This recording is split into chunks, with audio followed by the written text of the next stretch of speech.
Leslie Meredith with Breakbulk Events and Media.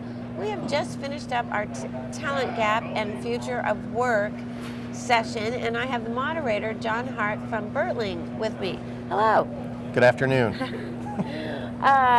So give me some of the high points from the panel. I know they've come off very energized. Yeah, we had a great panel. We had a young person who's been in the industry a few years, working for Air Liquide at Toro, and he gave some great advice to the young people in the audience about what they should be doing as students to prepare themselves to go into the industry.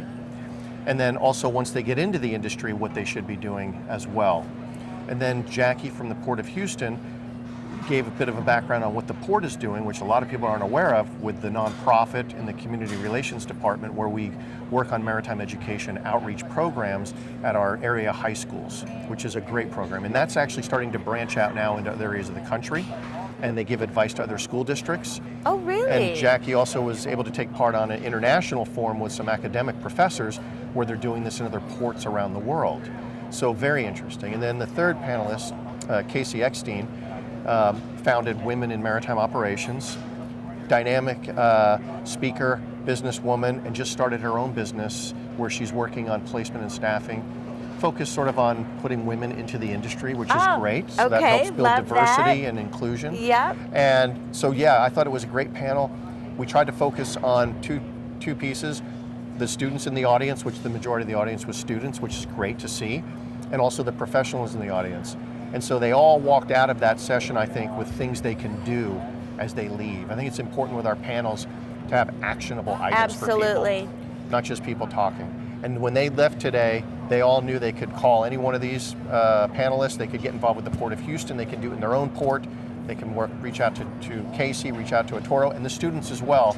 And I noticed, of course, afterwards they all came up and wanted to get introduced to Jackie and to Toro. So it was a great panel. I don't think we could have had any better people on that panel. They're energetic about the industry, energetic about young people coming into the business, and we need more of that. The Breakbulk is certainly a great platform for continuing to push that initiative. Yeah, I love that. So would you say, is the talent gap closing at all?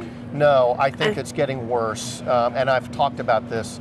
10,000 people are turning 65 every day, which is a huge number. In transportation as an industry, when you look at the government statistics, more than 25% of that workforce is over 55. Mm-hmm. And when we look at that age, the 10,000 people turning 65 every day, by 2030, over 18% of the U.S. population will be over 65, and a large portion way past 65. Certainly COVID has exacerbated, I think, the talent gap. People have taken early retirements, packages, maybe left the industry, and so it's even harder now for what I think we have in front of us as a task to get young people.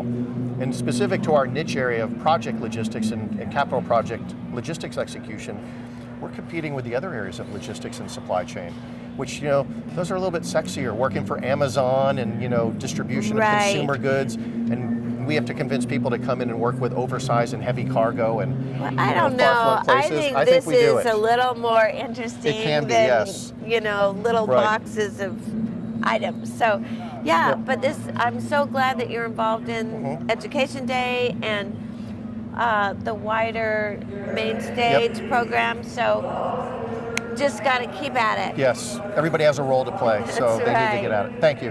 Thanks.